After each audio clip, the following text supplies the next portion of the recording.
Hello everybody, this is Ice, and if you remember in the last video of your C++ start to finish tutorial series, we skipped way ahead. We went into advanced stuff like the size of operator and actually understanding why the integers really are. We talked about the formula 2 to the n minus 1 minus 1 and how it relates to computers. We did all of that crazy stuff, and to be perfectly honest, it's very important to know about that before you start working with numbers in C++, especially big ones. However, today, now that we know all of that, we're actually going to learn about declaring numbers as variables, and then we are going to write a basic program that will take in two numbers using the cin function and add them together and print them back out. So, yeah. Numbers, you'll find, are defined just like the string data type. So I'm actually going to create another tutorial project called Tutorial 5. We will change the changes here because that was a nice project. We are going to create a new project. We are going to create an empty project. Tutorial 5. Next. Release. And if you want to do these all in the same project, it's fine with me. You can just do whatever you want. So now we are going to go in here and create a file. A C++ source, C++, release, and we'll just call this main.cpp. In future videos, we will talk about an advanced concept of multi-file programming, where you don't just have one file in your program, but you have several, and connect them all with headers. But that's much more complex, so we're just staying with the basic stuff for now. So, the first thing we're going to do is, as always, include iostream, and maybe using namespace standard, and create our int main method. Now you should know how all this works by now. So now that we've set up a basic program framework for the third time in this series, we're actually going to get started. We're going to delve right into this. So first of all, we can define numbers as variables just like we did with our string data type back in episode 3. If you remember, I can't do this right now, but we made a string str, and we could define this. We could say that str equals string test, all that good stuff. And then you learned also that you could move it around. You could define str like this, and this was perfectly valid too.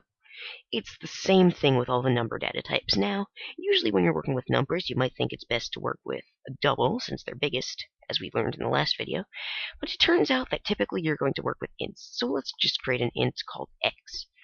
There you go. We've just made an x variable. This variable is going to store a number, and we can do all kinds of crazy stuff with it. So the first thing we want to do is get some input to x. And the amazing thing about the cin function is that we can literally just say cin, and let's get my arrows right this time, cin to x. And literally that's all it takes. We have now created an int x and gotten some input to it. Just like that. Now, because we're going to try and write a decently nice adding program, what we're actually going to do here is actually do a cout. We're going to say cout, and we're going to say enter a number. Like that. Now, we're not going to put endl here, simply because that way it will kind of look like we're entering our number on the same line. So now, we are going to come down here, and we're going to do the exact same thing again. Cout to enter another number, like so. And we're going to do the exact same thing. We're going to define an int y and cin to y.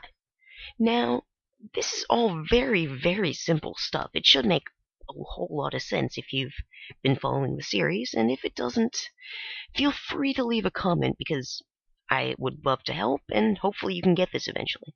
So now we have this stuff, and now we are going to do the fun part. We are going to actually make a cout statement that adds these two numbers and prints it out.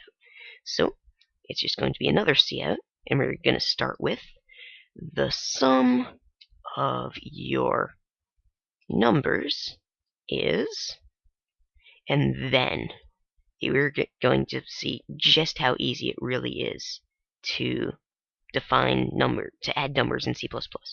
We have these two variables, int x and int y, And those are fine. They're doing fine. Nothing wrong with them. We can literally just say x plus y. There we go. We just added them and printed it out. It was that easy. And then we will just go end L for good practice. And now we're done. Just because should be a nice program, since we've done all this stuff here and here to make it nice, we're just going to make it print out cin, or we're just going to pause it at the end using our cin.get method, like so. And now we can literally return 0. This is all really, really simple code to kind of show you how the integers work. Let's compile this and see what happens. As you can see, it is not giving us any build errors, so let's see what happens. We're going to run this. We're asked to enter a number. Let's do a really weird number like 567. This isn't going to be a problem at all, since we learned that integers can store numbers up to like 4 billion. So then let's do, for our other number, 891.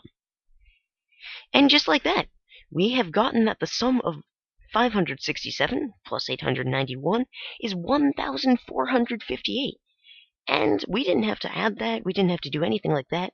We have used C++ to actually make a program that might be somewhat useful at some point. So that's great and all. But, well, let's go and grab this program and see if it works just as well outside of our CodeBlocks IDE. So we are going to minimize, go to our CodeBlocks shortcut and open file location just like before. We're going to go to projects in tutorial 5, bin, release, tutorial5.exe. Let's try it out. Enter a number. Let's enter just 5 and 3. As you can see, our sum is 8. And it even pauses for us. Isn't that beautiful? And just like that, you've made an actually useful program in C++. It was this easy. All of the code is really easy to understand, and all it took was this little thing here, a plus sign. It's all it takes to add numbers. And in fact, you could do the same thing. You could play around making this subtraction. That's the subtraction operator. For multiplication, you can do that. For division, you can do that. It's that easy. So there we go. You can play around with maybe putting out all the different types. And yeah, that's about that. Now, I don't have much else to say about this video. This one was a bit short. But there you go. Hopefully you enjoyed it, and as always, well, bye now. And you should feel pretty proud of yourself. You've now made a program that actually works in C++. Enjoy.